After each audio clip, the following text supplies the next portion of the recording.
Promise stay on now and forevermore.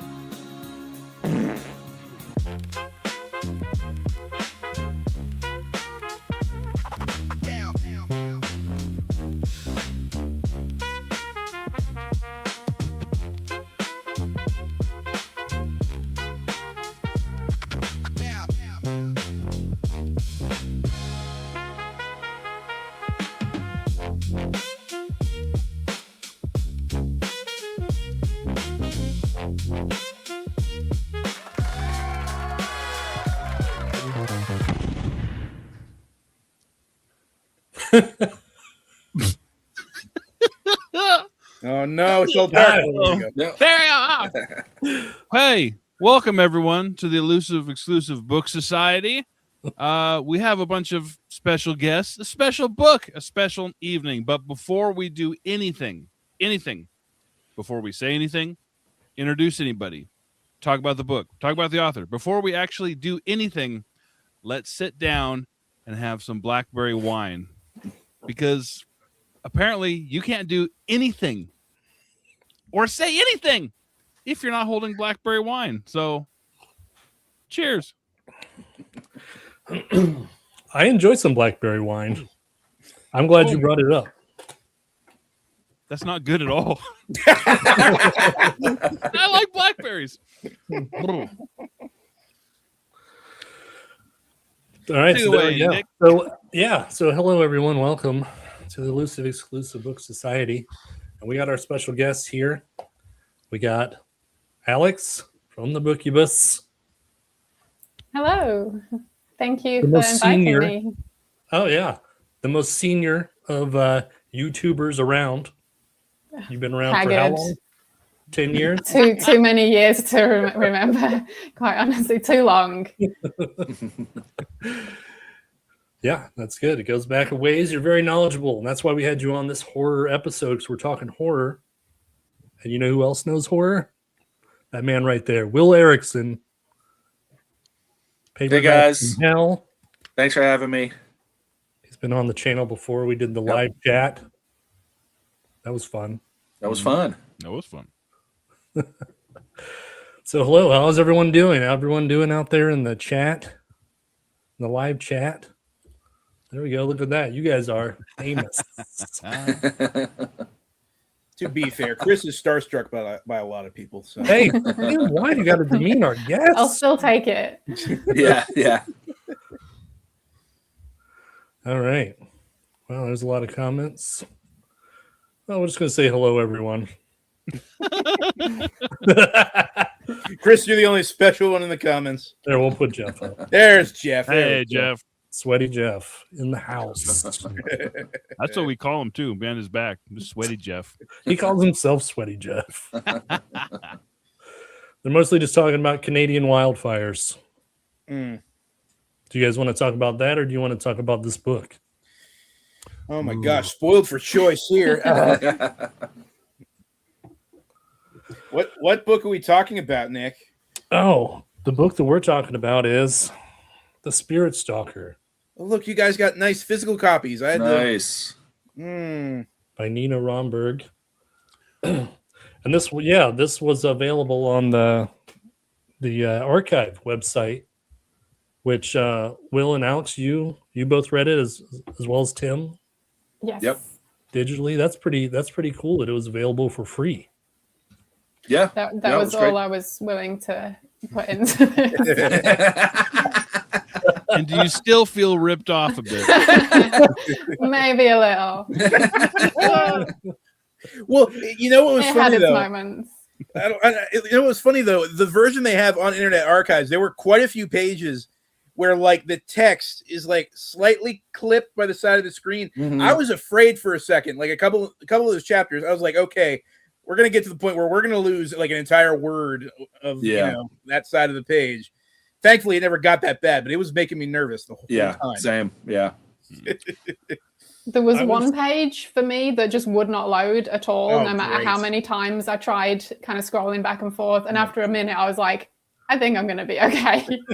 Probably. I was afraid for a minute, and Nick, I had messaged you about it. I was like, the page keeps kicking me off and won't let me re-access, and I was afraid I was not going to be able to read the book at all because it was the first time I'd used it. So I had a lot of trouble at the beginning, but once I got through, I was in, and I finished it. I finished it just earlier today. I was curious to all the people out there watching. Did anyone else read it on the archive?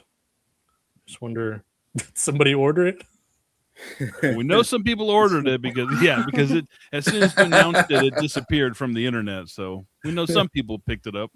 Someone must have bought the copy that I was trying to buy, and you know what? Looking back, they can have it. I'm glad they got it. Oh, Keith's apologizing for the Canadians. Oh, Yeah. it's okay. We don't. I was going to say we don't blame Keith, but I can't be sure about that. It might have been Keith. It might have been Keith. How did we choose this book? I cannot recall. Well, or if I don't know if I ever knew. Translation: whose fault is this? well, whenever we choose a book here, we have to pick something that is relatively shorter, nothing too big, and then something that is readily available online for not too much money. And then I also had to find something that neither you nor Alex have read in 80s horror paperback. So this is what we got. Okay. This is the one book. I've read lots worse. Oh yeah. Yeah. All right. So Jeff says that he's never heard of this book or author before. Hey, Jeff, would you like to hear a little bit about the author?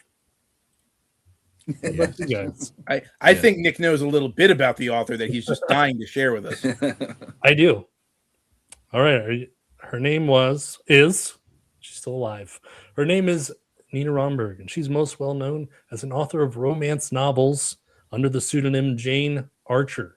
She published 13 standalone romance novels from 1978 to 1997. Have you guys read any of those? No, but I just saw Jane Archer in the chat. She's in the chat. Hi, Jane. Good one. You have me. Sweating. There was a look of panic there just for a second. She also wrote 2 nonfiction books on Native American folklore. Yeah, obvious. And she co-wrote 2 vampire novels with her husband, author C. Dean Anderson. That's I her have husband. one. I pulled it off my shelf. I have Alex. I have that, and I've read that. And I saw your review. yes. So when I say I've read worse books, I would say that's one of the worst. It sounds amazing, though. I still have to read It this. sounds I'm going to amazing. read it. And, oh my god. Yeah. Knowing that, not to get too into the plot, knowing that she'd made a better book than her husband is really on point. Yeah. Yep. So she wrote the 2 with her husband, The Crimson Kisses and Lair of Ancient Dreams. And this is kind of a coincidence because the very next book we are discussing on EEBS, and this is random too. We're doing this already? Okay. Just tell them.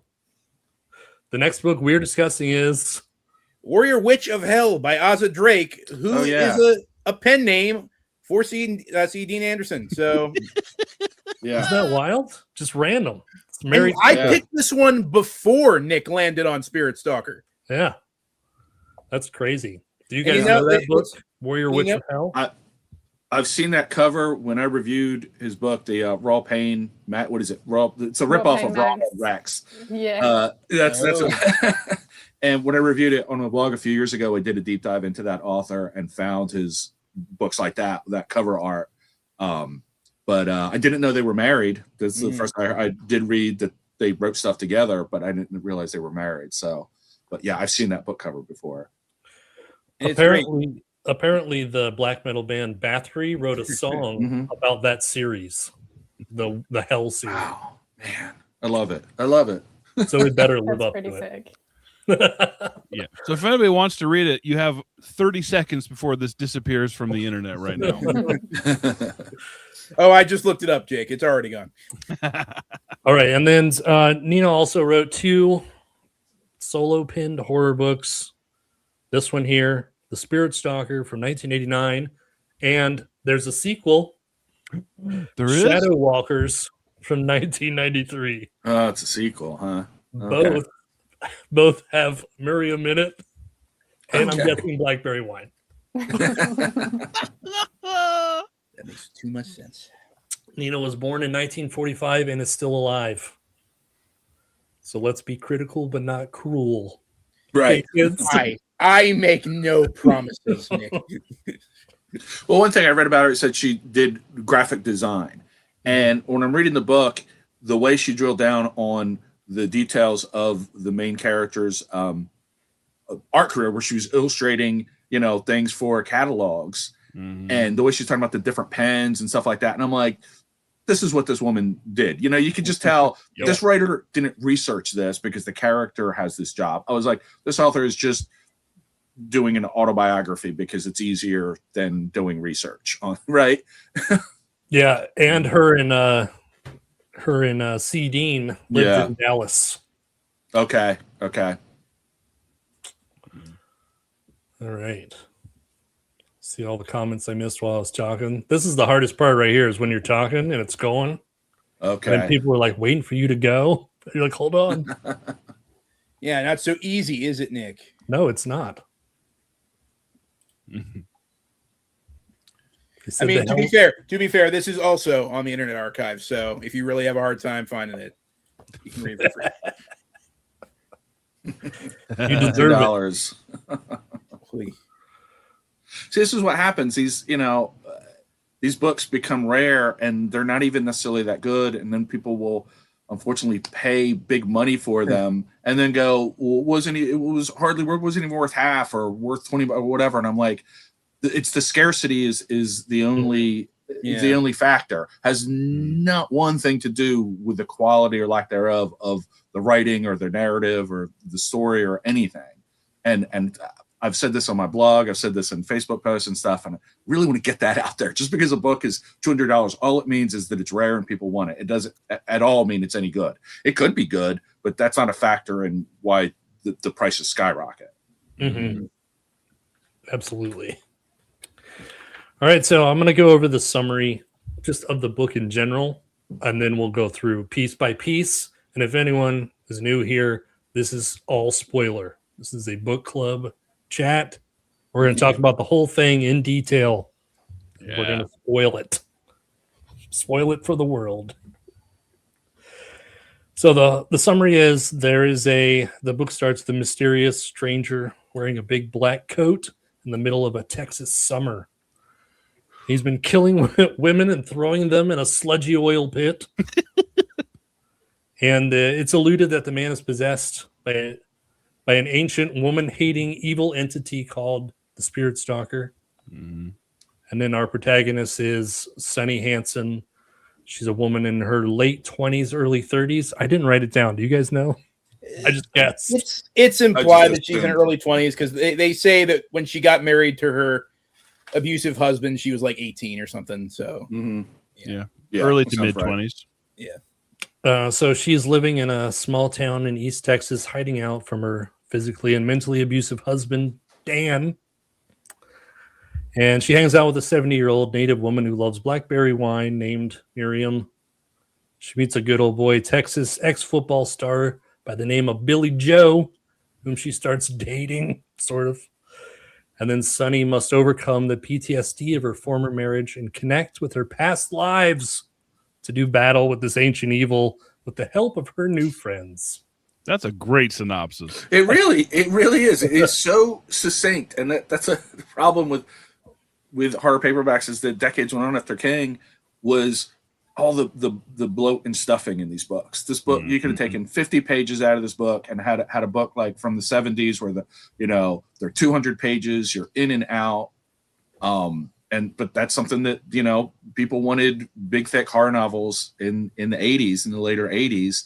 And it's a shame because you read some books and you could tell like, oh, this is not bad. This isn't terrible. What's bad about it is there's just too much nothing going on. You know? So yes, too much talking. Yeah.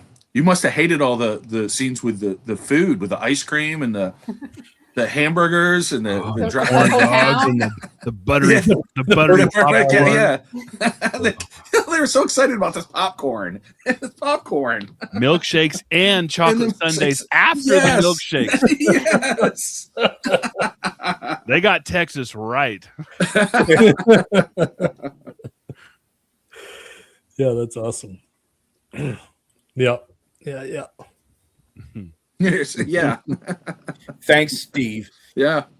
Well, I mean, when the big epic books are good, they're good, but you know, not always, and not every book. It's the same thing that happened. It's the same thing that happened with fantasy in the late 70s. Yeah. Lord of the Rings got super duper popular.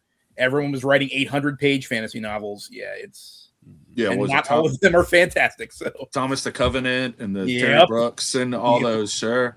Yeah. All right, so we're going to start off. We'll be spending where we'll be spending most of the book and what we'll be doing, and that's at Sonny's house with Miriam, drinking blackberry wine. That's how the book starts. It's to be fair, sometimes we have coffee before blackberry wine, but we always have blackberry wine. Always. Did this give you a craving? Did anyone get a craving for blackberry wine? It's just mentioned so much, like a commercial. I've never had it, so I would totally try some. I would try some, but it didn't make me crave it as I was reading it. It's not very good. And It's not very good. I love wine, and this is very very syrupy. Like See, glasses that's what it sounds like. this will give you a headache for sure. Are you saying it's not the sweetest, most refreshing thing you've ever tasted, Jake? Are you saying that you can contemplate the universe and feel comforted in the arms of nature while drinking this? All right. Tim's in the mood. Tim's in a mood. Did it ever say if Miriam was making that wine? Yeah, she's. Oh yeah. Did it? Okay. Of course. Yeah. I may have skimmed a page here or there. You know. Yeah, at the beginning they eat the blackberry. It was the only time that they eat it. She has here's blackberries, here's blackberry wine. Okay. No, that's not true. She put some in her granola sometimes. Oh. That's right. There was the breakfast. Yeah. Yep. The variety. Right. Yeah. Yeah. So we're I love the fact that she's too poor to afford sugar, but she constantly has a fridge stocked with beer. Yeah. Sugar is the cheapest thing you can buy. Yeah. Yeah. Actually, yeah. I remember that line. And, She can afford sugar. Yeah. you gotta have priorities, Jake. Right? So Sonny goes, did I mention the whole prologue there? No, you didn't. Sorry. But it's fine. I'm sure we're not. I sure did. My bad, guys. So there's a prologue where we have the guy dumping the woman's bodies into the sludge pit. And what's a sludge pit? Did anyone know? Were you curious? You're like, I'll figure it out as it goes. Yeah. Is it not just like the residual, like all the waste oil bubbling up from the pumps? I think she describes it as it's a pit is filled with oil production waste. Yeah. And then it's like off to the side, and then it just becomes this natural water hole of death. Mm-hmm. Yeah, because somebody was swimming through it at one point. I'm like, are they swimming through an oil slick? No, they're swimming through the lake part of it. So it's like, water. They just contaminate. I don't know. Yeah. So this killer is throwing these bodies in, right? And the book starts with a timestamp of July 20th. I was like, oh, we were this close. So close. Mm-hmm. Mm-hmm. And I thought this was pretty clever how she did this, because she said it starts at 2:29 a.m. and then it introduces you to each of the main characters and what they're doing at that time. Mm-hmm. And I thought that was a cool way to introduce everybody. Yeah, I thought so. Yeah, I did like that. Yeah. All right. Then we move on to where they're hanging out drinking blackberry wine at Sonny's house. And Sonny goes to the market and backs into a truck. And who's in that truck but Billy Joe? Billy Joe Bob. I don't remember what his last name was. Yeah. He's the ex-football star. The Billy Joe quarterback. Yeah. Billy Joe linebacker. And this is their meet cute. My gosh, the most contrived meet. They're so yeah. Yeah. This was the romance. You know, she had her experience in the romance novels. Mm-hmm. She threw it in there. It's nice. I'll try, Andrea. I'll try.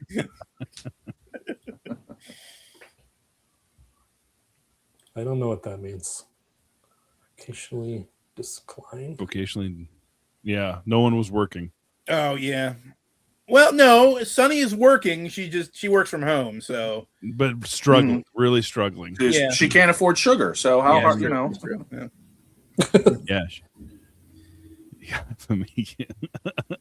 But they could still afford to go to the drive-in and the Purple Cow every day. That's- Apparently, yeah. I don't know. Like, Yeah. sounds pretty decent to Yeah. me. So yeah, she meets Billy Joe, and he invites her to go have a soda pop, and she wants nothing to do with this lonely cowboy. I wonder why that is. I wonder why she wants nothing to do with him. Yeah. Yeah. Well, Tim, it's coming up Mm-hmm. because of her ex, Dan. Do you guys know Dan?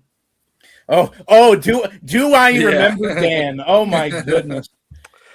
Well, Tim, I'm glad you brought that up. Let's talk about Dan. Mm. So, everyone, in the novel, he never appears. Okay. I thought he would for sure. Yeah. That's my question. So, Sonny's backstory is that he was very physically abusive and terrible. So, Just a terrible, right? yeah. Terrible The human worst. being.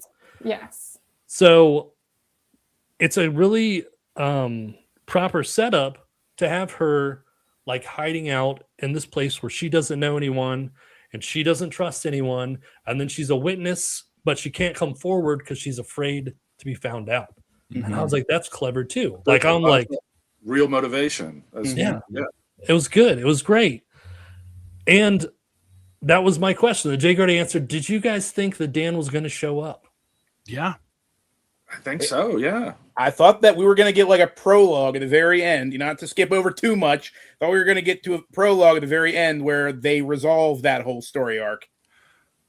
What I thought was going to happen was eventually her name was going to get out. The news cameras were going to come. There's been murders here. Then Dan's going to see her. Oh, that's where she went, and come try and find her, and then have that other added element of terror and danger. And no. Well, that's a whole storyline in It with Beverly Marsh and her abusive ex. I can't remember the husband, Tom, I think his name is, but remember he tracks down her best friend and beats her up, and she gives her up, and then he ends up in the deadlights at the end of It.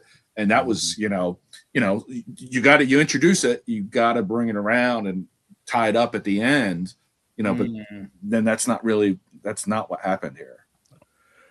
Yeah. I think if it would have been the backstory and then maybe mentioned a couple times, but it's literally like throughout the entire thing. And I get that she's portraying her as having this PTSD, right? She's really affected by it. But I think that like it would have been maybe a little stronger. Like if he showed up, if it was more of a show, like just threatening. I don't want anything to happen to her, But and plus, like this is fiction. He's a bad guy. Like, here's your opportunity to kill this guy. Like, he's got it coming. That could have been the bottom of that oil pit, dude. Exactly. That's what I say. That would have felt so good. Yeah. Yeah. That was I think that she missed on that one. Yeah. I would have loved for that to happen just so Sonny will stop talking about him. Oh my goodness. Yeah. Like the first time like it mentions him in her like little like in her internal monologue, you get her backstory. Like we're saying, great motivation for this character. She's on the run from an abusive husband. She doesn't want anyone to find her. Awesome. I'm totally behind that. And then it just keeps getting brought up again and again. Well, And do we remind you that but nothing happened with it. That's nothing what happened with it though. Yeah. But we keep getting brought back into that headspace where she's like, "Oh, I hope Dan doesn't find me because last time I was with him, this happened and this happened." Yeah. Like, oh, I get it. Yeah, as somebody just said, he ended up in the pit with the blonde corpse woman. Something needed to happen. Yep. So yeah, so she has some things going on. Yeah. And yeah, it's sad. So that she goes out for a walk. She lives kind of out in the middle of nowhere, and she walks near the oil pumps to get out in the fresh air, walking by the oil pumps.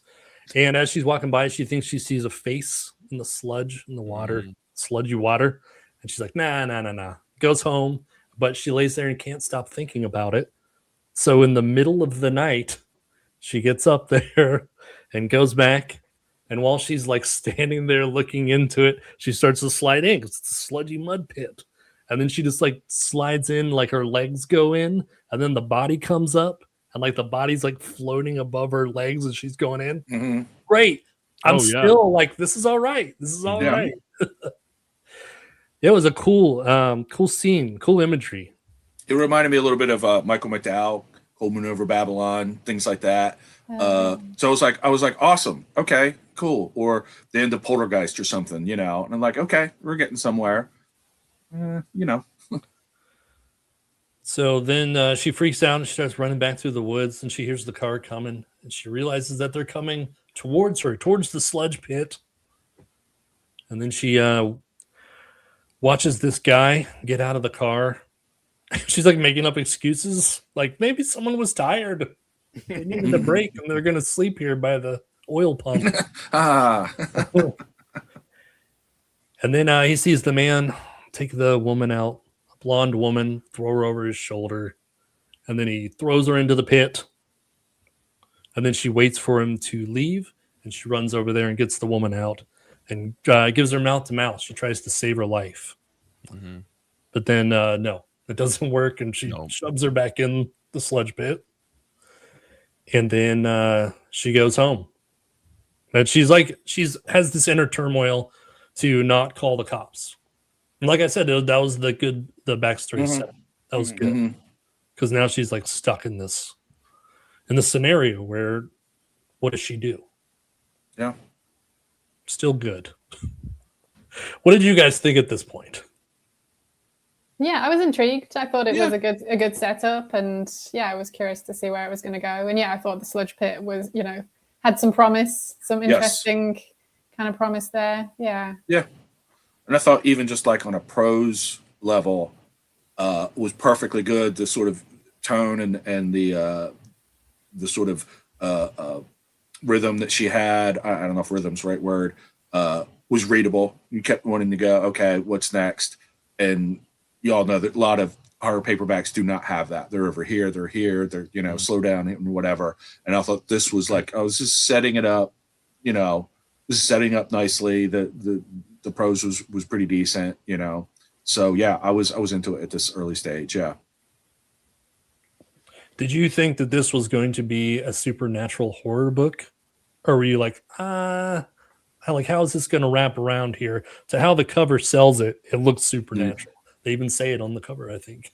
I was afraid that as soon as the sheriff shows up and he walks in the bedroom, and I'm like, the body's not going to be there.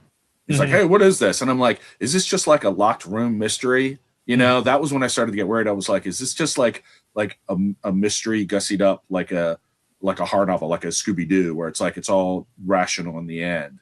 And I'm not really a big fan of that. And it turned out to not be. But yeah, at first I was a little worried that this is just a mystery novel, is what I was worried about. Mm-hmm. I have a theory about the sparsity of the supernatural elements. Yes. In this story. I won't say it just yet because we have to get to a certain point first. Okay. Yeah. But at this point, actually, around probably the point that Will mentioned, when the police are actually getting involved, and Sunny's like, she's she's really, she really doesn't want the cops to. She doesn't want to be involved with the cops. She doesn't want her name to get out there. She doesn't want her husband to find her, and so she ropes in Billy Joe to tell him, "Hey, I found some bodies in the old sludge pit back there. The cops only find the one." And so at this point, I was like, "Okay, there could be a little bit of supernatural something going on."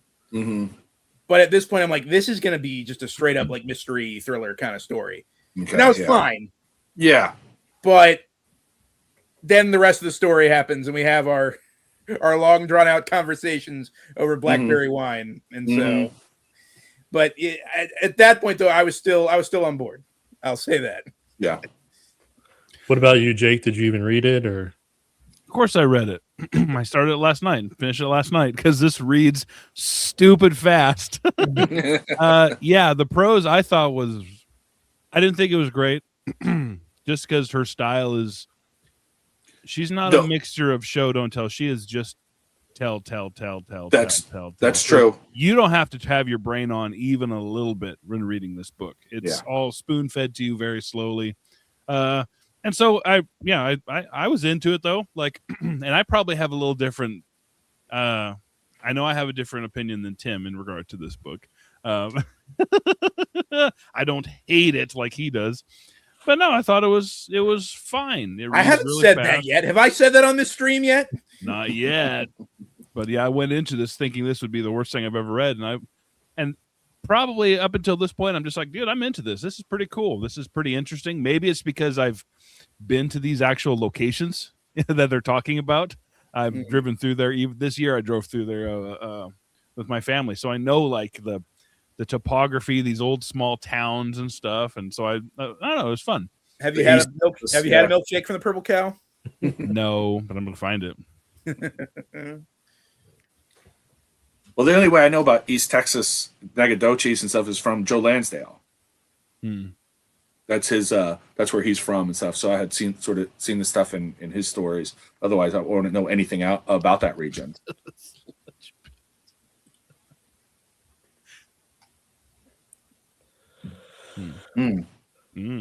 Okay. Yeah. I am the sludge pit, Rob. So unfortunately, now is the next chapter where we get introduced to the Reverend. Well, no, to be fair, we're introduced to him in the prologue, but you're right. He doesn't take a part in the story until this next chapter. I loved every scene with the Reverend. It was just my favorite. So there's a Reverend character who basically thinks that women are inherently evil. That's true. They need. I can confirm. And proud of it. You betcha. So he has like sermons about it, and so he gets a phone call one night. Like, how did this guy even get his phone number at home? But it's and there's an excited guy, and he's calling this Reverend, like, I heard your sermon on the radio, and I agree with you. These ladies, they're evil, right? And it's obviously the killer. Like, was there any doubt in anyone's mind who was? No, there was. And then the two bond on getting the evil out of ladies, and they hope to meet in person someday. Well, you left out something. What did I leave out? When we first are introduced to the Reverend, he is struggling to stay. Let's just say flaccid. I guess there's these oil derricks all around him. It looks too long. What? Yeah. What are you talking about in the prologue? He ggets a boner, and it's just like completely random and like, unnecessary. Yeah. Wow, how did I miss that? I'll find it, Nick. You keep going. It's one of the first things you read, bro. I guess that was like he's human too and has his struggles or whatever, and it's like, oh my god, really? Yeah, because of watching the pumping action. Everything reminds me. Yep. Oh man, That's just a naked gun joke, Keith. All right, so where are we? Oh no, we distracted ourselves with the oil derricks. No, I'm gonna find it. Where were we? Oh gosh, am I gonna have to do the recap already? No. I got it. I have a bunch of stuff right here. I'm just sure I don't know if I want to talk about it or not. 'Cause we're already at 45 I got minutes. it. He stood for a long good. moment. He stood Yeah, for a read long it all. moment, smiling benignly on the two oil wells, their black backs pumping up and down, the shafts going in and out of the earth. For a moment, he was shocked as he felt himself start to harden. You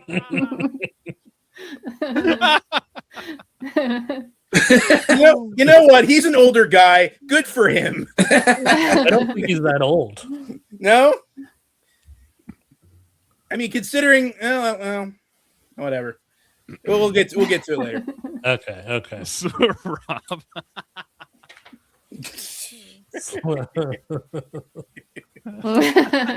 Yeah. happens every time.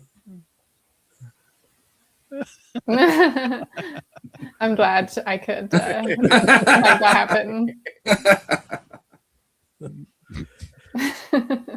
All right. So the next day, Sunny anonymously calls the police to report the bodies, but they don't believe her. They think it's a crank call.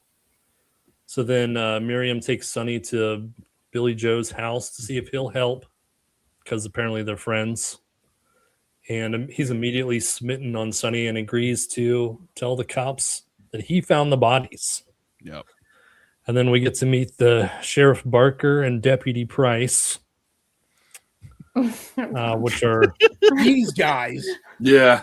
Oh, real institutes of law and order. Yeah. So yeah, they're pretty redneck. And Price is like this horny guy who just wants to bang ladies. And the sheriff is just kind of like just there. I don't know. Yeah. He didn't Just really there. he didn't really have much going on. He is generic horror story cop number 357. Yeah. Yeah. And then along with them comes Nan, who is like a special victims unit social worker. They never said like really what. They never said. On my notes, I'm like, did I miss where it says what her exact job is? And I don't think it ever did. Yeah, it was kind of vague, but also wordy about it at the same time. Somehow. They said it was like almost derogatory. Like, oh, she's in charge of like women crimes and minorities and stuff. Yeah. Ew. Well, that's how they felt about her. Right? Yeah. That's especially how Price, like, he literally says, "Oh, you're overeducated, and you're concerned about minority rights and children and stuff. It's the stuff he doesn't care about." So, and he's always ogling her legs and trying to get her into his patrol car, and she sees right through him.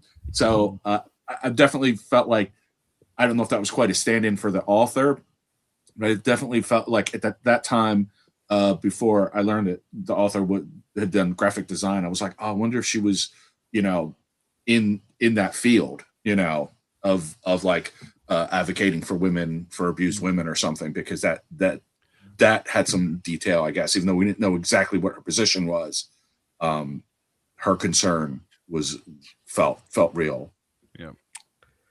Yeah, she lets you know. I did think that was an interesting like character, her career, because I don't know if I've really seen many, even books that could have a character like that. It's not really, especially from that era, it's not really that's right, a career you would see come up very often. So that's right. That cool.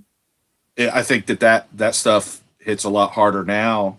I thought that those scenes with Nan and that description of her concerns was like, I was like, this is like happening right now,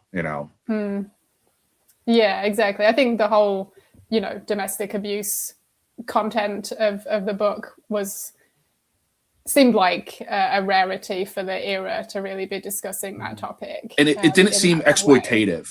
It didn't seem exploitative. If this were a fucking Richard Lehman novel, I would have tossed it out, out the window. and it did not seem exploitative at all, not even intending to be. Would Richard Lehman have a character like that? Yeah, right. As long as she had a good rump. Yeah. Exactly. Yep. She got nice legs, you know.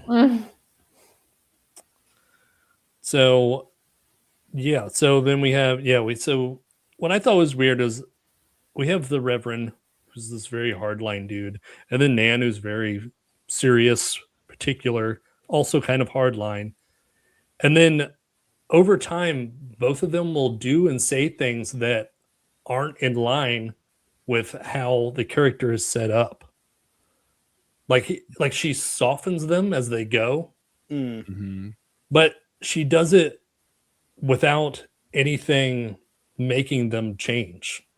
Like there's no influence that you see. Yeah, that you're just like all of a sudden, like when the Reverend when the guy's calling him for like the third time, and the Reverend's like, "Oh, women are very important in the church, and in fact, some of them are feminists."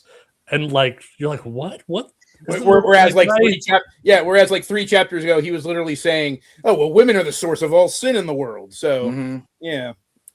And then there's a part with Nan where they're like, she's sitting around with Sunny and Miriam, and Sunny and Miriam are like, "Us ladies, we have to get together and do it. We're the ones."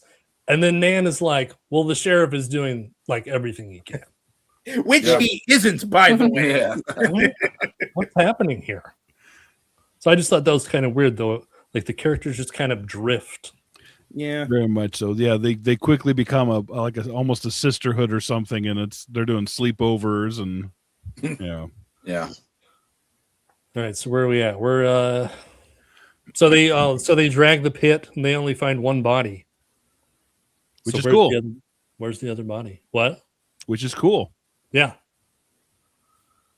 And then Nan and Price go to talk to the folks nearby, and the first stop is Sunny's house because she lives really close to the pit. And Sunny invites them in, but she's not happy about it. Price is, he's a dumb cracker, and he's Roscoe Pico train, right? Yeah. From the Dukes of Hazzard. That's what he reminded me of. Sunny doesn't trust Nan. Nan doesn't trust Sunny. She thinks that she's hiding something. And then when Sunny tells her that she's an artist, she's like, "Let's see your drawings." Right? And she's like, "Okay, I'll go get them." And then Price actually stands up for Sunny. He's like, "What? You don't believe her? Like, what's your problem?" I don't know. I just thought the characters were like all over. Yeah, kind of. Like I thought he was supposed to be like a jerk. He's going to be a jerk throughout the whole thing. I feel like a lot of these books were maybe not first draft or second draft, but they did not go through a lot of editing. They were cranking these out because we could read this now and go, "Oh, she just rewrote this section one more time or tightened up." Like we were talking about bringing the ex-husband back in at the end. So many of these books, that's the most frustrating thing, is not that sometimes they're outright bad, but you can see the potential in them. And I go, "Oh, again, like I said, if they took out 50 pages or you weren't doing so much telling, you'd really have something here." But this is basically Pulp Fiction, and they're just cranking them out. So reading it now, you can see like, "Oh, this is such a missed opportunity," or that kind of thing. So you see that a lot in these books. So let's see. So then we have the spirit wheel when Miriam makes Sunny the spirit wheel to protect her. And Sunny's like, "Oh, well, I'm an atheist, but I'll take your Indian wheel." But here's the thing, though, Nick.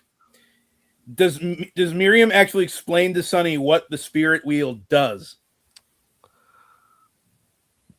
I don't know. I didn't have that written down. Neither does Miriam. Almost every single time until like the last act of this story, when Sunny asks Miriam how like one of these, Indian medicinal artifacts work, or like, what this part of her beliefs really mean, Miriam always says the same thing. "Well, I don't really know, but," and that got on my nerves so much because we're trying to build this character up as like, this, knowledgeable, a wise woman of the woods. She's a wise woman of the woods. She has knowledge of like the things beyond, the mortal realm or whatever. Mm-hmm. She's supposed to be like the connection between all the spiritual, supernatural stuff going on. And yet she doesn't really know what she's doing for most of the book. But she teases us along, Tim, because she lets us know, like, I'm really close.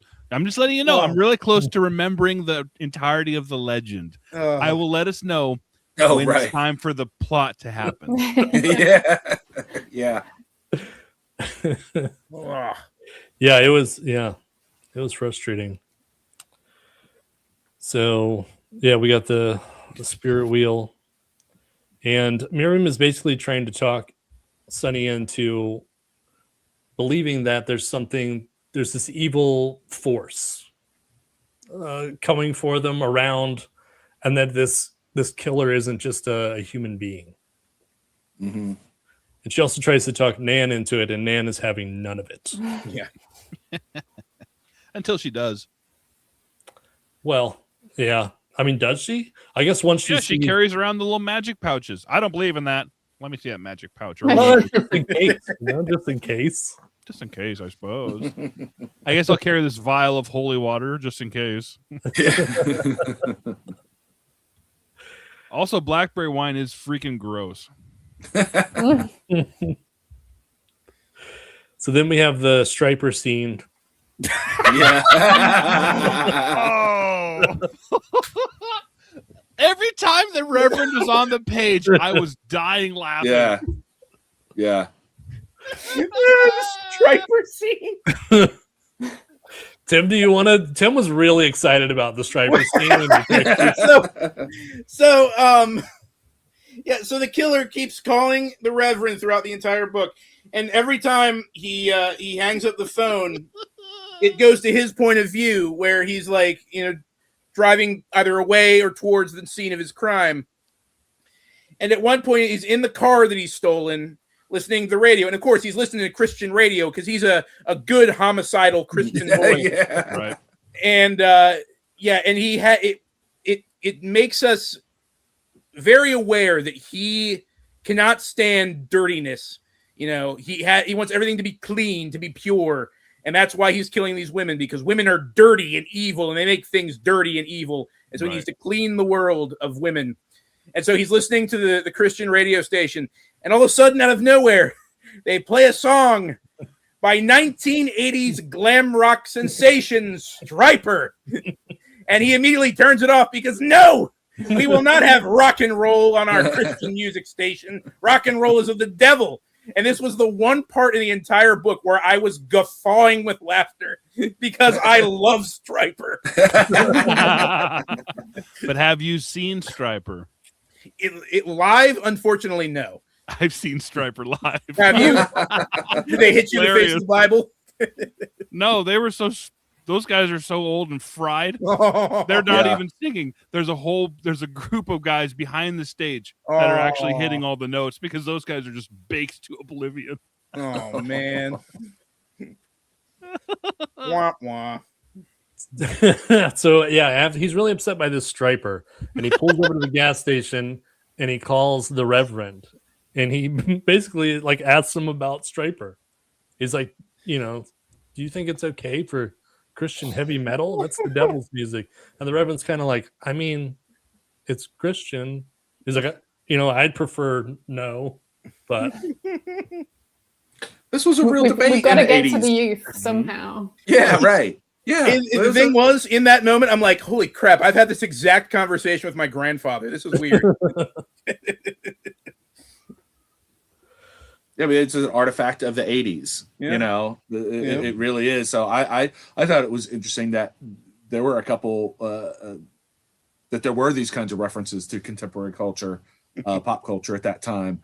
And if you were a teenager, then it's all very, very real conversation in the culture at the time. Mm-hmm. I thought it was funny how when they went to the drive-in and they were seeing these like cult grade Z kind of movies that. Yeah.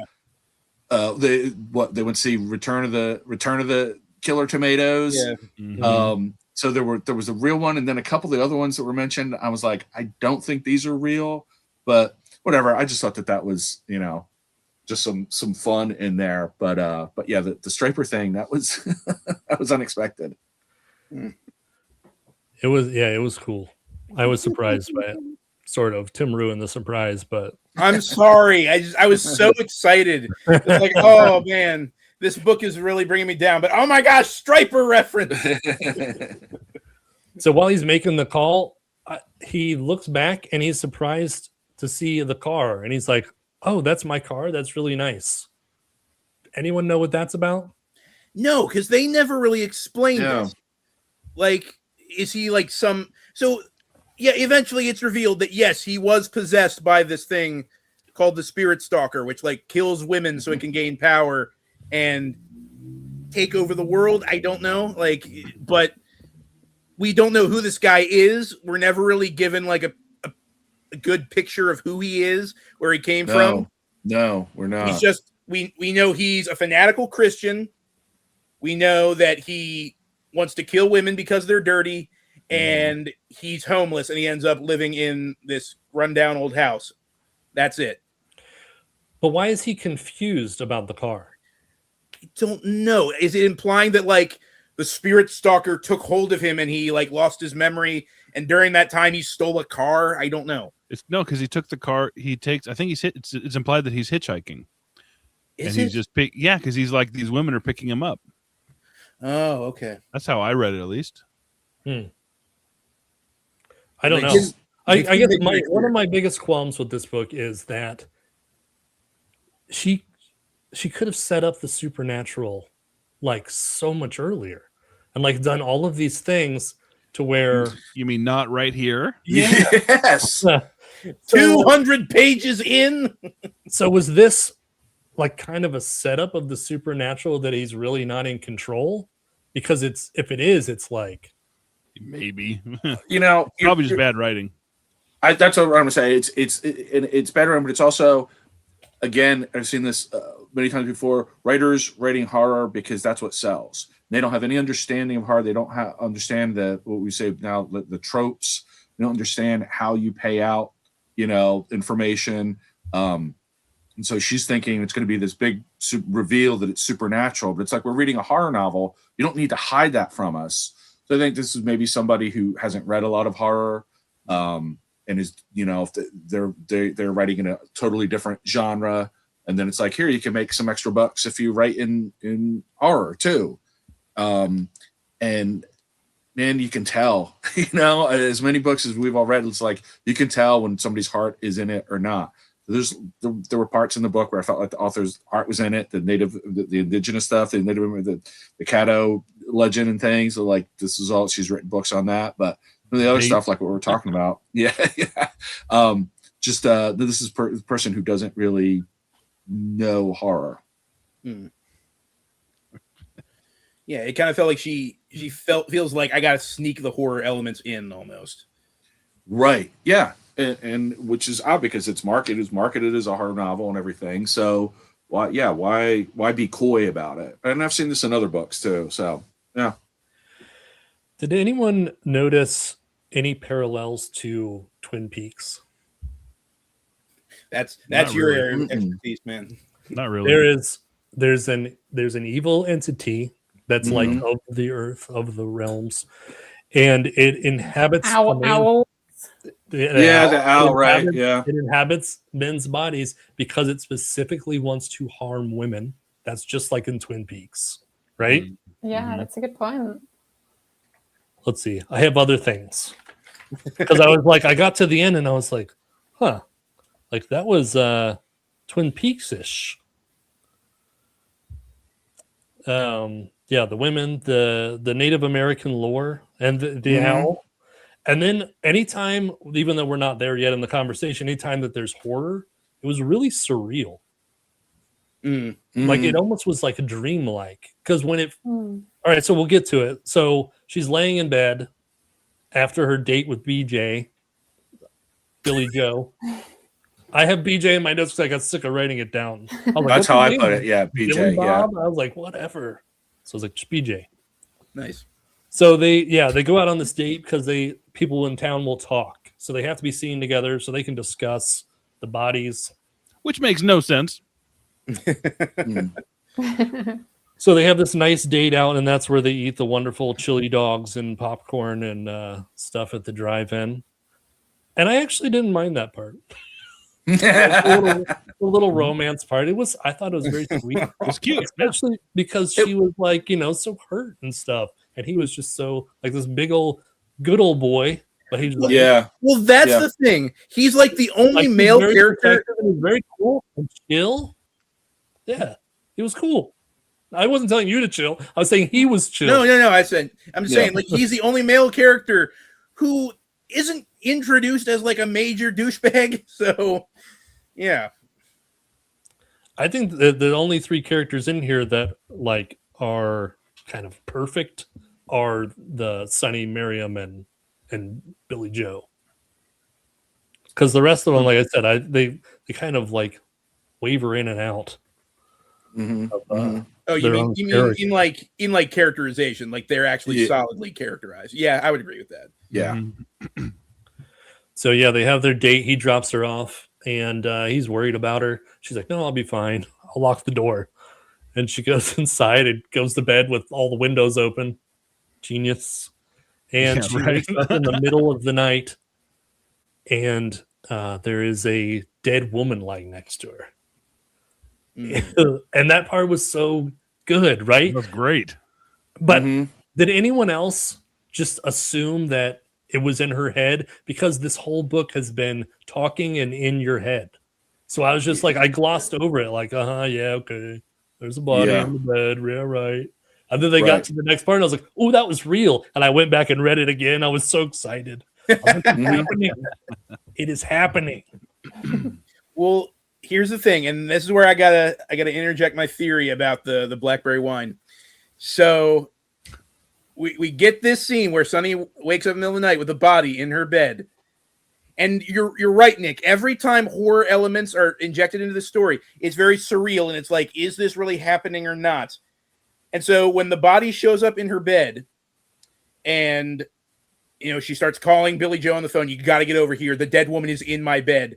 I thought to myself, hold on a second. This is all in her head. What's Miriam been putting in the blackberry wine? Yeah.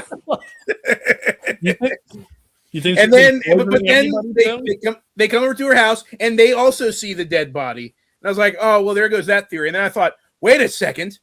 They've all been drinking the blackberry wine.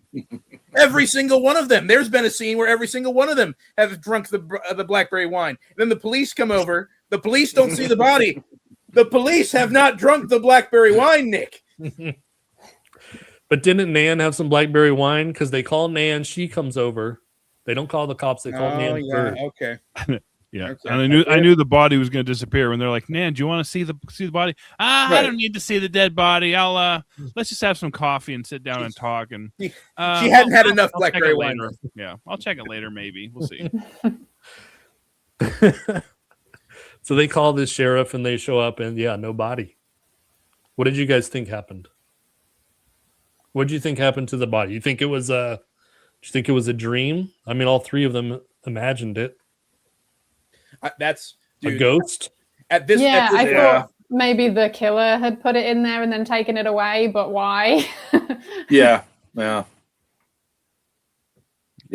was kind of a false note, like I said earlier. Like as soon as the sheriff goes in the bedroom and he's like, "What's going on here? There's nobody." And I was like, "Oh, so what are we doing here?" Because now it was like, is it surreal? Is it supernatural? And it's like, and as I said, it was like, is this just a mystery? With a crazy killer moving the body around. And so I was kind of like, at that point. I think maybe now that I'm thinking about it, I don't know whether I thought this at the time or whether I'm only thinking it now, but like that maybe if the killer was Dan and he was fucking with Sunny, that he did that, for some reason. But no, it obviously wasn't Dan, because Dan wasn't ever there. But see, that would have actually been a good plot twist. That could have been something. Yeah, that would have been totally horrific. Think about that. Like him like leaving bodies, you know, like the torture of that, you know, to get back at her, like say he, you know, so he's found her, you're gonna kill these other women, and then I mean, bam, that's interesting, you know. Someone can write that. Yeah. And it would have made sense why they never really describe the killer. You don't know his name or what his purpose is. Yeah. There would have been no supernatural elements, though. You had to take out all that. Yeah, that's true. And I think that's really what she wanted to write about, because she wrote those 2 nonfiction books about Native American folklore. Right. So this is where Miriam really tries to. Oh, this is where Miriam tries to talk Nan into the evil entity idea. And I thought this was really cool of Nan and kind of confusing, I think. I don't know. Let me explain. Because I think that the author, Miriam is the hero, right? She's the knowledgeable one. She was, all of her points, I think, are supposed to be right in the book. But then when she's trying to tell Nan, you know, it's this evil entity, and Nan is like, don't make this excuse for these guys. This is what happens in court. And like they get off, right? Which was like the most logical, sane thing ever. Right. So is Miriam supposed to be right in this aspect? Or is Nan? Or what's going on? I was so confused as to what the author was really trying to say about certain things. Yeah, and that's why I think this author didn't have the facility with writing about supernatural horror to make that through line and make it clear to the reader. I think that's where it gets vague and soggy, because the characters seem to be changing, and they're like, no, I don't find that believable. They would say that and everything. And I think that's just someone doesn't really know how to use horror to really get that through. Yep. Okay. So then the Reverend gets another call from the killer, and he's like pretty sure. He's like, this guy's killing these women. That's what's going on. And the killer wants to know if the women will try and take revenge. Like he's getting nervous. And the Reverend doesn't like the way he's talking about it. And this is the part where he's like, there's women that are very important in our church. Like a woman started our church, and some of these women are feminists and they need to look out for each other. And you're just like, what? Do you want us to hate him or not, Nina?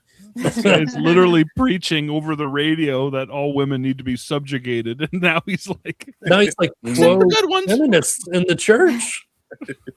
Oh, it was such like, I was like, what? I had to read it again. Yeah, it was like, women need to know their place, but don't kill them though. Like, we didn't mean to go that far. Yeah. Like backtracking it a little, but too late. Well, I guess that makes sense. I mean, if you think about it like that, like where he's confronting somebody who is really literal about this stuff, and he's like, "Whoa, wait a minute now." I guess that's the only thing I could think of. Yeah, because you're right. You're right. Because I was like, oh, there's no point of why they would change, but that is the point right there. It's because these women are dying. He's like, oh, hold on a second. Whoops. Yeah. So the killer goes back to the hole to hang out. He's just going to go hang out by his hole. And he sees the Walking Dead girl. And he thinks he doesn't recognize her. This was cool. And she beckons him over to the pit. And he comes over, and then she's making him sick somehow. Like, he's like folding over. And then she pushes him in. And he starts to drown. Yeah. Did you guys think that he was going to drown at this point? No? No, because I thought if he does, then where do we go from here? Because there's still like 60 pages left in this book. So let me tell you, Tim, this is what I think should have happened. Okay, go on. He goes in, he drowns, he dies. The evil entity goes to a new body. Now we have cool. Oh, okay. I thought he was going to die. Cool. I was like, this is going to be cool. But no, he gets out. And now he's even more angry at women. Yeah. Now he's going to kill all of them. Now I'm going to kill him even more. Yep. So this also points out that the girl is walking around. This dead girl is walking around. Because there was sometimes when he's looking at her, he was like, she looked normal, just oily. And then other times it would like shift and she'd have like maggots. Yeah. I will say that's where my blackberry wine theory totally broke down. So It was a weak theory anyway. yeah, I know. I thought all the horror parts were cool. I thought she wrote it really well. There was some good imagery. Yeah. So then we have another date night, and we go over again about BJ's knee hurting. I know. She reiterates so much stuff in this book, man. So listen, Yeah. I thought Yeah. I just showed my kids Napoleon Dynamite the other day. They'd never seen it. And the whole time I'm reading this, I'm like, oh, he's Uncle Rico. Constantly like reliving his glory days. Oh, she wanted back and throw this pigskin over the mountains.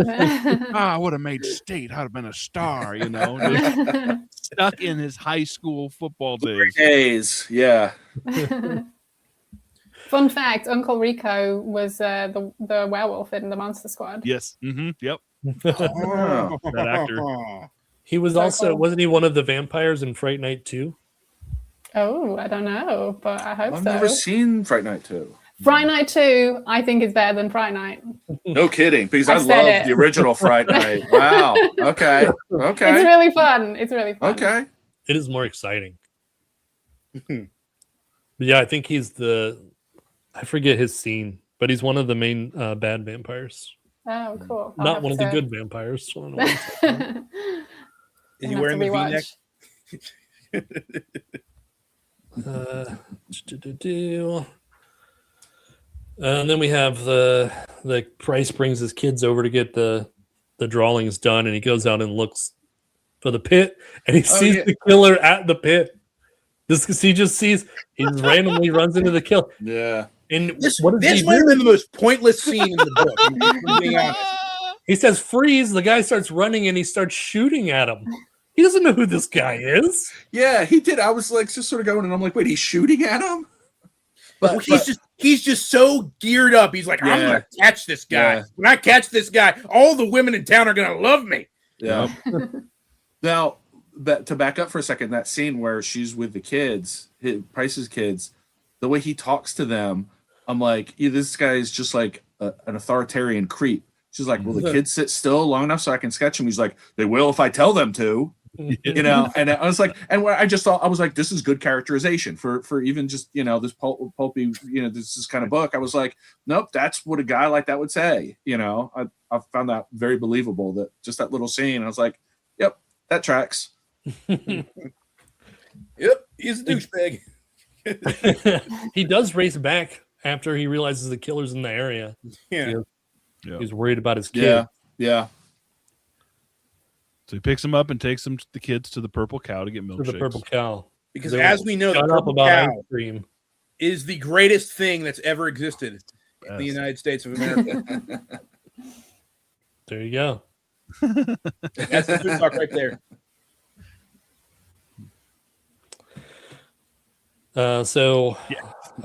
Guess what happens now? Miriam comes over.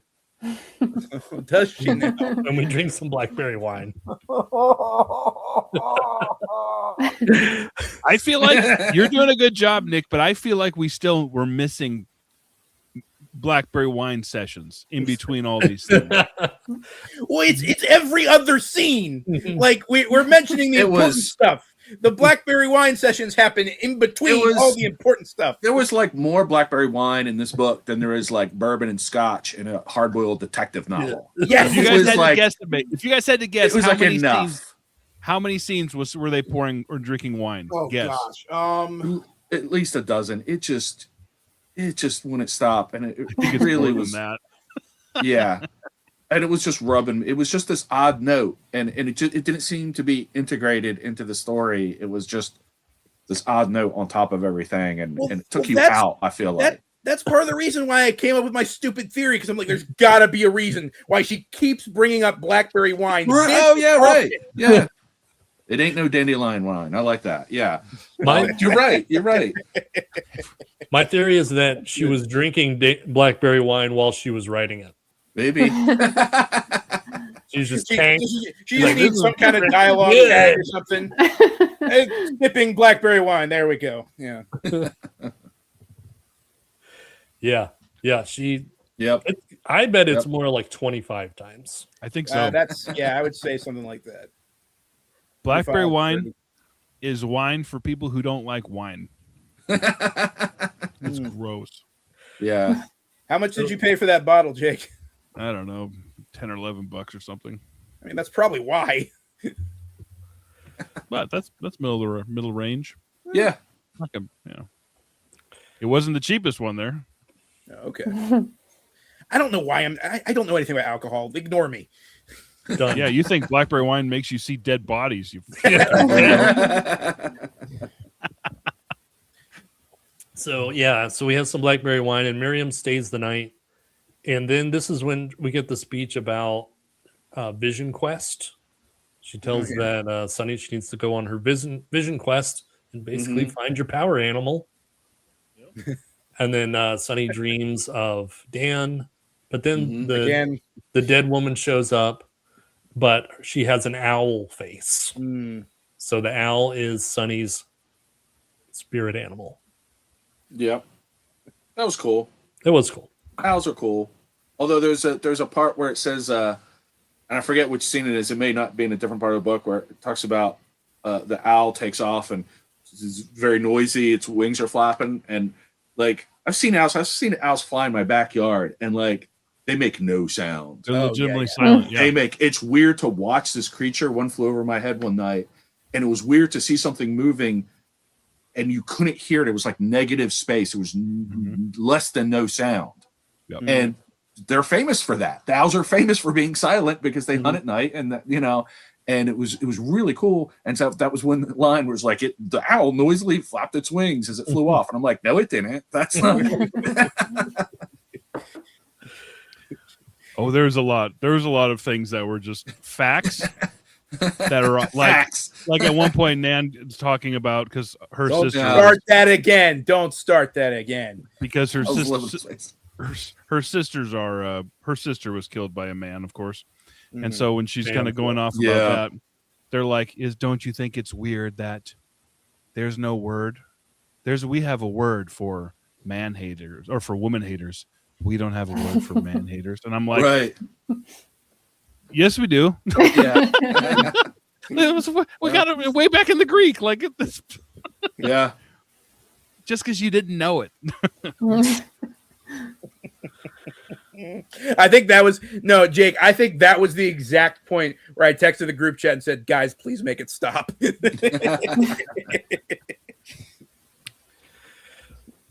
So they let's see. Oh, we get the other call. The Reverend's sitting around going, "When's this guy gonna call?" And then he calls. And then he says that the dead girls. The killer tells him that the dead girls in the pit needed it. And then he hangs up, and then the Reverend calls the cops. And the Reverend is like, "Hey, the killer's calling my house. Like, this is the guy. I'm telling you. Like, check it out. You can bug my phone if you want." And the sheriff is like, "That's too much work. We don't have the budget for that. I don't have the resources for that." To catch a killer? I don't know. Oh my God. I mean, we want to make this neighborhood safe. But come on. Come on. Are we going out of order? Is this before or after the Reverend goes to the pit? Am I? We didn't even talk about that. Yeah. Didn't I say that part? Oh, my bad. You talked about the killer going to the pit. We didn't talk about the Reverend going to the pit. Yeah, that's right. That's right. Because that's when he starts to suspect, what if there are really bodies in the pit back there? So he visits it. He sees one of the victims in the water. Then he starts to have like a heart attack and flees from the pit, goes straight to the hospital, and then he's in the hospital for a couple days or whatever. Mm-hmm. And that's actually kind of important because then they put him on medicine for his heart, and then that leads to something later on. You're right. Yeah. They did set that up. That was one thing that was set up. Yeah. yeah. With some very, very subtle breadcrumbs. And by the subtle breadcrumbs, I mean popping a heart pill so he doesn't have a heart attack every other line. Yeah. And then that night, Miriam is sitting on her back porch enjoying a nice glass of blackberry wine. You don't even need to say it at this point. We just assume. I'm going to say it every time that she says it. And the dead woman walks out, and Miriam's kind of freaked out. She's like, oh, no, I got to keep my cool. And then the woman stops and like beckons her to come to the pit. And then the dead woman, like she hears the wails of the women that have been thrown into the pit. Yeah. And then the dead woman does this weird, like, interpretive dance. It's like her interpretive dance. Yeah. It's like And- Kate Bush. She Kate Bushed around the sludgy pit. I know, and it's like ridiculous as you kind of think that sounds like what she danced, but all I could picture was like a David Lynch movie. That's it, like Yeah. dark and just Of weird, and course. like some kind of like some of that music playing, and I was like, no, that's awesome. That is creepy. Mhm. Yeah. Yeah. That did jump out at me too. Yeah. And then Miriam passes out, and the next morning at Sunny's, she tells Sunny she figures out. Oh yeah, she tells Sunny why she figures out that she's been chosen because in her past life she was a medicine woman. Oh yeah. But not just a medicine woman. No, She's been around since the time of Atlantis, Nick. Yes. She Ancient was a Egypt. medicine woman in Atlantis. Yeah. Yes. Yeah. Since why? before the time Why when the anyone? oceans drank Atlantis and the rise of the sons of Arius, Yep. this woman was exercising spirits. So why? Does anyone know why that Miriam says that she has lived all these past lives as a medicine woman? Did I miss something? Because plot said so. Yeah. She finally remembered that very important thing that may or may not have actually happened. Well, wasn't she supposed to be the protector of women because women create life and men destroy it or something like that? Wasn't Yes. that it? Well, Spider yeah. grandmother. Spider-Man, right? Yeah. Spider All of grandmother. humanity is just women and children. Children. Yeah. Right. Men, yeah. Children. You're a child, is what she's saying, Jake. Yes. For you, true. Hey. So Would a child then be we- drinking Sarah Fior? Hold on, Sephiroth said something that this is exactly what I thought too. Have you guys ever read Guy and Smith's The Sucking Pit? No, but I've heard your review, and you said that book was awesome. It is, and this is very similar. Really? But Sucking Pit was way more fun. Okay. Yeah. See right here. Sucking Pit is good. Ish. I haven't read that one. I've read a few Guy and Smiths, but not Sucking Pit. I don't even think I have a copy of that. Yeah, and then there's the sequel is I think it's The Living Dead. The Walking Dead. I have that The one. Walking Dead, yeah. Yeah. That wasn't as good as the original. So then, yeah, Spider Grandmother, and then we get the story of the Spirit Stalker. What the Spirit Stalker is he's an ancient entity that kills women for their power. And keep in mind, folks, this is 230 pages into a 300-page novel. Yeah. We're like right here. You know what I mean? Yeah. You know what would have been cool is Oof. if all those times that Miriam was like, I think my grandmother told me a story or something about this. Like, what if she had Grandma's book, and in Grandma's book turned to a page and like, hey, Sonny, this sounds like what we're dealing with.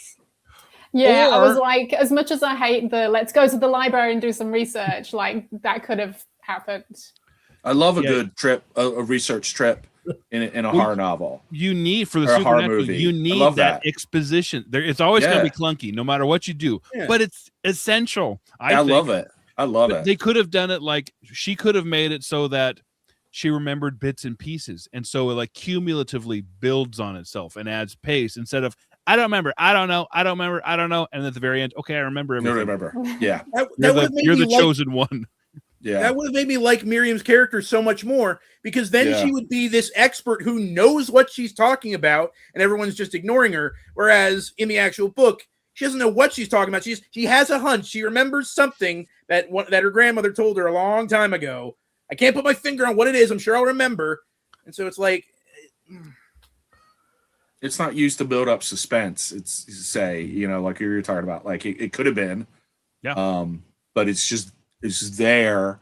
It's just telling us this, and it's neither here nor there.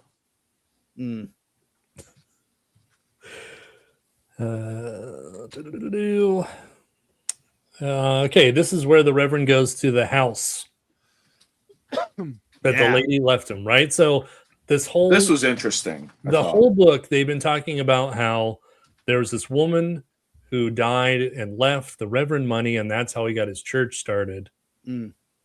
And that was kind of it. So now the Reverend figures out that this killer is hiding out at this house, which is the old woman's house, which the Reverend owns, but it's been closed up because he doesn't want to go there. Why doesn't he want to go there? Because he killed the old woman. And I thought it was interesting how it just sort of alludes to how, like, 1 minute, I forget exactly how it was, but it's like 1 minute she's alive, and the next he just helped her to be with Jesus. Right. I thought that was a nice little sleight of hand. And you're like, oh, okay, yeah, he killed this old woman and took the, I was like, okay, yeah, I like this. Yeah, that was cool. And they even reference again, like, they say something to the effect of, and because, well, I don't want to, you can keep going and talking about Nick. But yeah, they talk about how she looked like she was smothered, but yeah, yep. I thought that it was insinuating that it was a mercy kill, like that she was really sick in bed, and he was like helping her. But maybe he's justifying it in his head. I don't know. I think he was justifying, because he didn't. That's why he didn't want to like sell the place and stuff, because he didn't want people maybe finding clues or something. I don't know. That's how I took it. Yeah. Yep. But again, the way it was sort of done, kind of subtly, I was at that late stage in the book. I was like, oh, this is an interesting little detail. So the Reverend goes inside and he's looking for this killer, and he goes upstairs into the woman's bedroom, which he doesn't want to go to, but it's the room that he goes right to. And he opens the door, and she's laying there in the bed, her corpse. And, he's like, oh my God. And then she like gets up, starts walking towards him. Coming towards him. Yep. Like The Shining. How the old lady reaching for him. Yep. And he, he has a heart attack. And then he starts talking. I forget how it happens, but the old woman turns into the killer. I think it's implied that, like, he goes into the bedroom. The killer is in the bed, because as we know, the killer has been using this house. Right. I think he sees the killer in the bed, but again, I think it's implying that this Reverend has a super guilty conscience, because he did straight up murder this woman. I don't think it was necessarily a mercy killing. I think he was like, well, she's going to die anyway. I'd like her property, so. And she owns 2 oil wells. And so that's what finances his church. Exactly. Those horny. Yeah. I like those oil wells a whole lot. Those drills, man.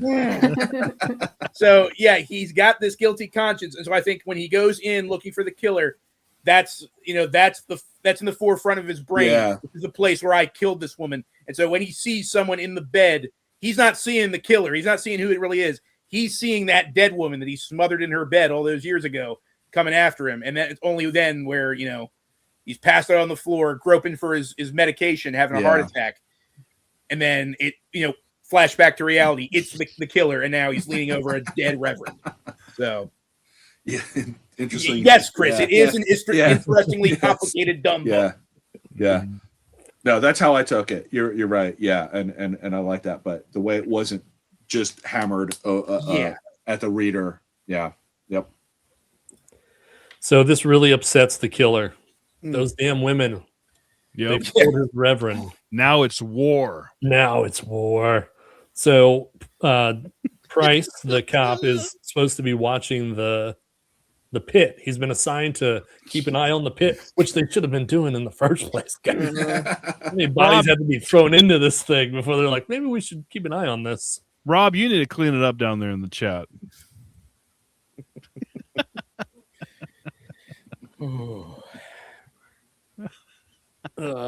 Damn it, Rob! Look what you did. So what's Price doing at the oil well? Oh, okay, so yeah, Price brings along a lady because he's got to kill time. Of course he does. And she's teasing Sally him. Ann, yeah. And he runs Because off. he's such a stud. Yeah, Yeah. he loves women. He doesn't hate them. He loves them, Alex. So true. He wants his Amazon lady to like dominate him. Yeah, that's the thing. Is it Nan that says that? Like, Yes, she does. She justifies. I was like, it, yes. what? At least he loved women. He didn't hate them. I'm like, what? That's what I'm saying. This thing is all over the place. Yeah, I forgot about that. Because that guy is almost as big a creep as the cat. I mean, I thought he was there to, he's the cop, but he's a creep too. Yeah, he was just to enforce the idea that all men suck, basically. Right. Yeah. So at the end, there's this apart from redemptive Billy thought. Joe, of course. Right. Yeah. But at the end, there's this redemptive thought about it. I'm like, that's a false note. That doesn't work. That From doesn't the work. from the most hardline character too. Right. I'm telling you. So so she teases Price and she goes running naked through the woods towards the oil pit, of course. And Price runs out without his gun, and then there's the killer. Well, it's because they're fooling around in the car, and she pulls his gun out. Didn't she start licking it or something? He starts licking it, yeah. Oh. So it falls down between the seats. So she basically, the woman emasculated him and left him wide open to attack from the killer. So. So it's so subtle, Nina. You're so good at this, girl.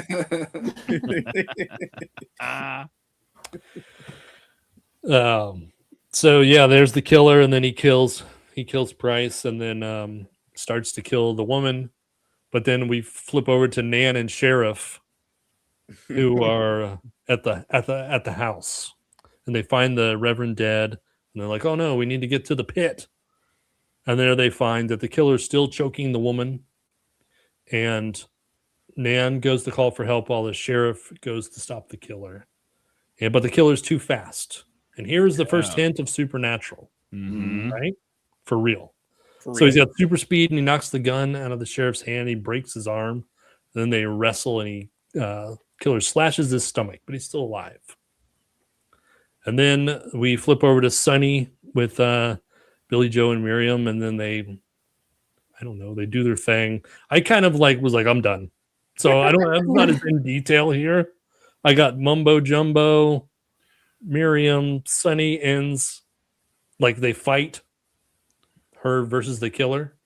And because she at this point she is imbued with the power of all of her past lives and yada yada. But this is a full moon, and this is the point where the Spirit Stalker is strong as most. He's the most strong, and so now they're these two supernatural titans attacking in the woods, and then Billy Joe's there with his sawed-off shotgun, and Miriam's following along with her wine and sage. Yes, the mumbo jumbo is what I said. Yeah, and then and then Sonny ends up stabbing him. And then the book's over. I was scrolling literally, and I was like, "Oh, yeah." Because did that happen to you? Because it said 323 pages or whatever, and I'd been counting down, and I was like, "Okay, there's going to be one last thing," and then it was done. It's done. So, yeah, I couldn't believe the death was that anticlimactic. Yeah, it was really disappointing. Yeah. And that was it. So that was it. That was it. We didn't even get she goes back to Dallas and divorces Dan, stands up to him. None of that. Well, she says she will, Nick. Isn't that enough for you? She just fantasizes about it. I wish she would have fantasized about killing him. Somebody should have gone back and killed him, and that should have been the last chapter. You're right. It's like 2 paragraphs, and Billy Joe shows up with a shotgun and shoots Dan in the head. Yeah. No, something like that. Sonny do it. Show up with that Bowie knife. Oh, there we go. Yeah. Like in his closet at night. Yeah, but something like he opens the door and I don't know, it's the oily woman or the owl or something. Yeah. And he gets his lands on him, stabs him with its beak. Yeah. And you've been like, wait, what? And then that's the end. I think that would have been pretty cool. Bye, Chris. Bye. Thanks for joining. Hold on, are you saying Jake, Tim, and Nick you're fine, or just Nick you're fine?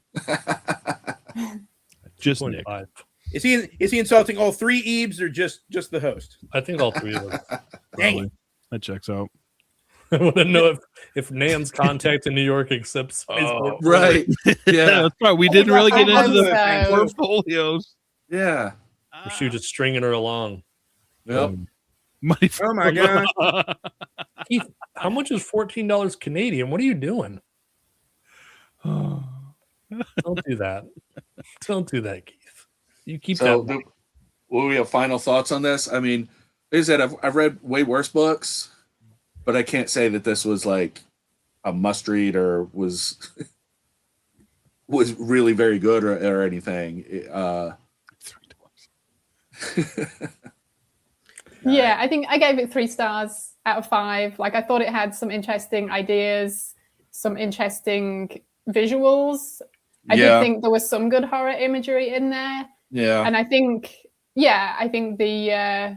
the heavy topics that it dealt with, I applaud that, and I applaud all the girl power and stuff. Yeah, that was cool. It was just a bit all over the place, and none of it was too long. Well done enough to tie it all together, maybe. It was too long. So all those threads, they get lost in there. Yeah. And then the whole problematic white savior thing, obviously. Is, yeah.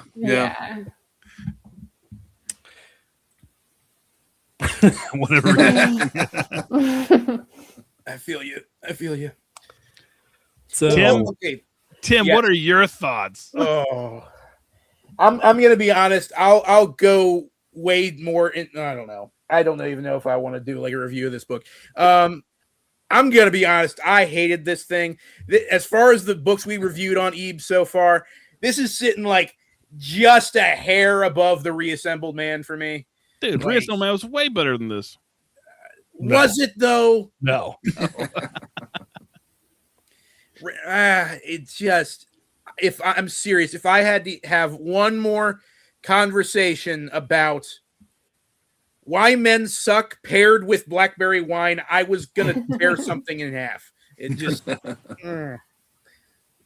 like, that's the thing. I couldn't physically throw the book across the room because that would entail throwing my phone across the room, and I didn't want to do that. So yeah. So you liked it? Oh, I loved it, Nick. It's going in the top 10 for sure. I was very frustrated with it, reading through it. And then once I got to the end, I was like, I don't know, man. When I was writing this down, because when you do this stuff, you got to really like analyze it and stuff. Yeah.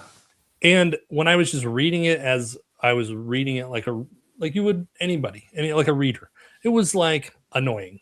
But the more I looked at it, and I was like, well, you know what? Actually, this part was really cool, and this part was really cool. Mm-hmm. Like it's just a couple tweaks, and it's not as bad as I guess the reading experience, which sounds terrible. Like just reading it for enjoyment. If I had just picked this up on my own and read it on my own, I don't know how much if I would have finished it or if I skimmed through, but I don't think I would have like written up a review for Too Much Horror Fiction. It's not really something like what I'm going to be like, here's another book to not read. Yeah. Because I feel like that sometimes, because I've got so many books and I'll be reading them, and there's books I've read and I'm like, I'm not even going to bother posting a review. Because it's just sort of, so do you do reviews for really bad ones, or are you just the middle ground is the one you won't do? No. Sometimes, yeah, the middle ground. Sometimes I'll just be like, I might do a capsule review of like, you know, I know there for a while, like when COVID first hit, and I'm just reading stuff, and I was reading like 3 or 4 mediocre books. I started doing just like capsule reviews. But like if I'm going to do a big long review, it either should be really good or like really bad. You know, where I can really like it's bad for so many different reasons, and it's bad in a way that illustrates what's wrong, not what's wrong with the genre, but what's wrong with how people understand horror, you know, that kind of thing. Like there's something you can learn from how bad it is. But this book, it was just, we already know this, too much telling, too long, characters are vague and indistinct, and the supernatural takes way too long to show up. Yeah, I agree with all that. I think she definitely had an agenda with this book. And which is I can be fine. It can be fine to say things with your book, and like I think I agree with you, Alex. Like I like the message, especially in the 80s. Like that's great. Yeah, but I agree. It was a cudgel. It was. Yeah. She just every scene was just bang beating this. Men are bad, and the part where Nan starts having nightmares when it's just horrible man doing terrible thing to woman. Oh horrible man doing over. I thought we were going to get more of that. To the point that I'm just like, I just read 3 pages of just women getting abused by monsters. And you know what I mean? And so it was just so heavy-handed. But like for every boring scene around the coffee, around blackberry wine, man-hating, then there was a scene that I thought was fun. And so for me, it kind of, I don't know, kind of balanced itself out. I think because it is such a fast read too, that I just... That is the thing. Like it's fine. It had some fun moments. Would I recommend it to anybody? No, but I didn't hate it. Yeah. There we go. Right. Jay knows what's up.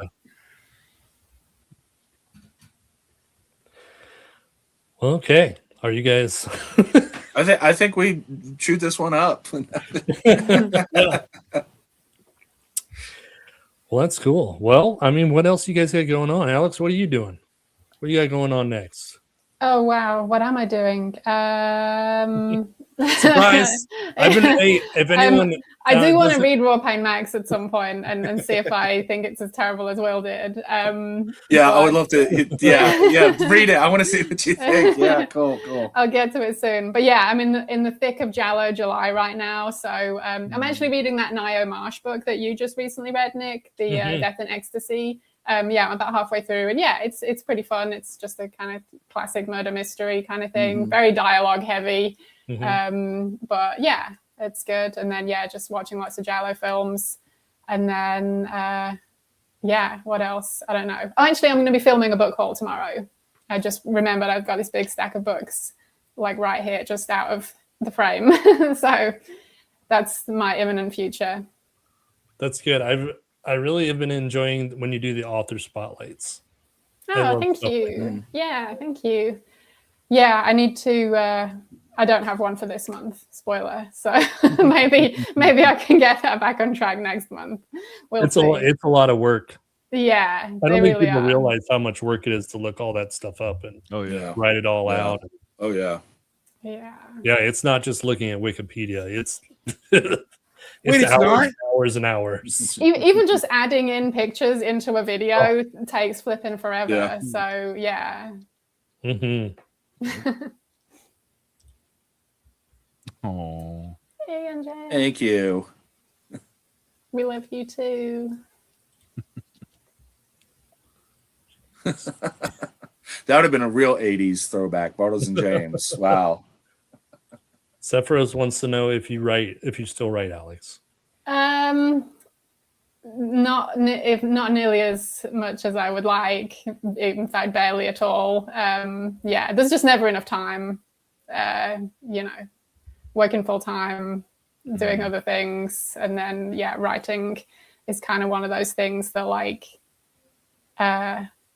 have a lot of ideas and things I would like to write, but having the time to sit down and then actually being in the right headspace to do anything about it is kind of rarely happens for me, unfortunately. Yeah.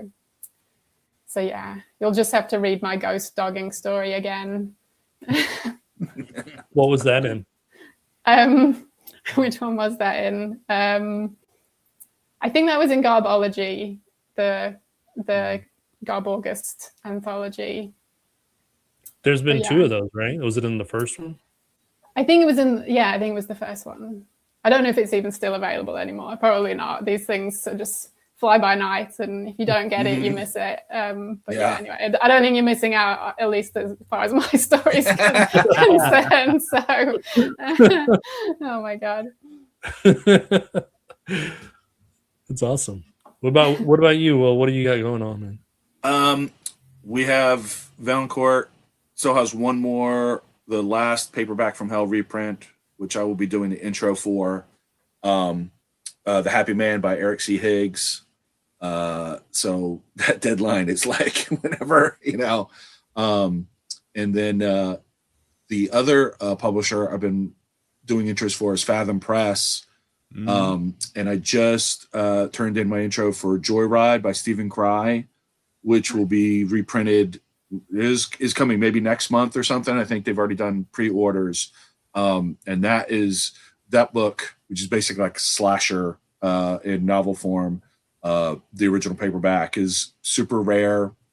So a lot of people are excited about, super excited about being able to get a copy of this and read it.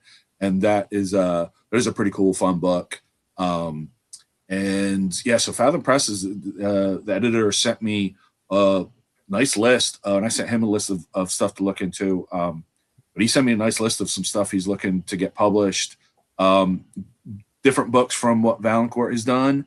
So we're still trying to get more of these books out there in affordable editions. Yeah, that's cool. That Joyride is like, it's actually, obviously you've read it, but to anyone who hasn't, I haven't. I'm one of them. But it's supposed to actually be worth the hype. Like it's actually like I think so. Yeah, I read it and I thought it was great. So yeah. And so I looked into the author, and because originally I thought it was maybe a screenplay turned into a novel, like what Michael McDowell did with his first book, The Amulet. But it was not. It was not, which I thought was interesting. It was just a book the author wanted to see if he could write this kind of book. Sorry about that in my intro. But people are psyched for this, and they should be. Yeah, that's cool. Nice. I am looking forward to it. All right, guys. Do you want to talk about what you got going on there, little Jake, little Tim? Yeah. Well, should we? I know we brought it up a little bit earlier, but should we give more details about the next episode of EEBS?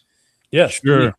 So, again, for those who missed it at the beginning, we'll be reading Warrior Witch of Hell by Ozza Drake, aka the husband of Nina Romberg. Look at it. It's automatically better than what we just read. Calm down. You pig, she's right. I got all three, huh? Oh, nice. I got all three too. I need to thank Nick for that because he gave me the first two books, and then another Nick, Book Fiend Nick, sent me the third one. So I got to thank both the Nicks for that.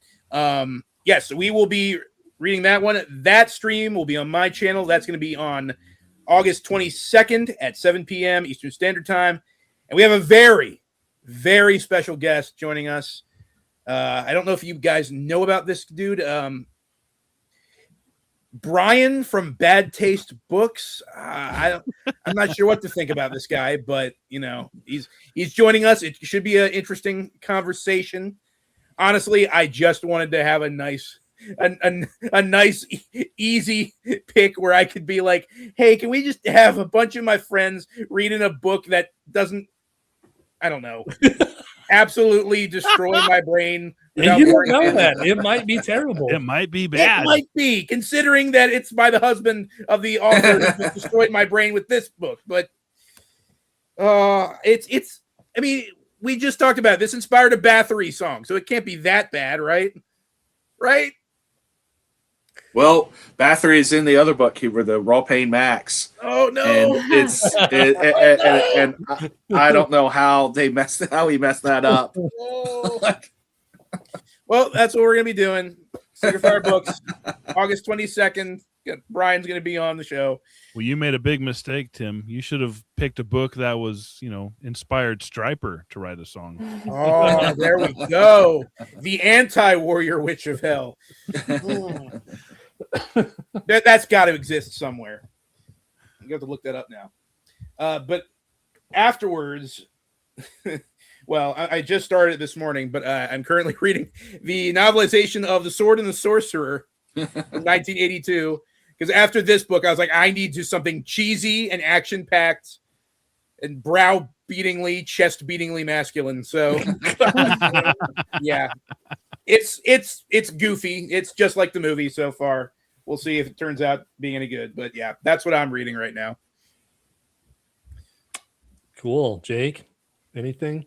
No, just reviewing books, reading short stories. That's it. I'm reading a book called Shark Fighter by Lynn Levinson. Right? You've told us.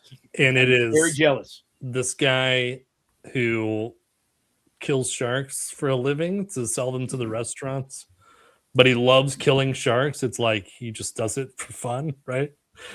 And I thought it was really funny because the book that we just read, like, I agree with everything that they're saying, like all the themes and all that. And I was like, yes, this is great, but I know. And then I'm reading this book about this shark killer, vegan person. He's killing sharks for fun. And I'm like, I love this. Yeah. You feel dirty. Do you feel evil after you read this, Nick? It just goes to show you that no matter what your intentions are, you have to write that book well. Yeah. That's it. It really matters. It doesn't matter what the subject is. It really matters. You got to believe it. You got to believe it. So, that's it. All right, guys. This was awesome. Yeah, it was fun. Yeah, thank you. This has been really fun. Yeah, we've been waiting to have you guys on for a long time.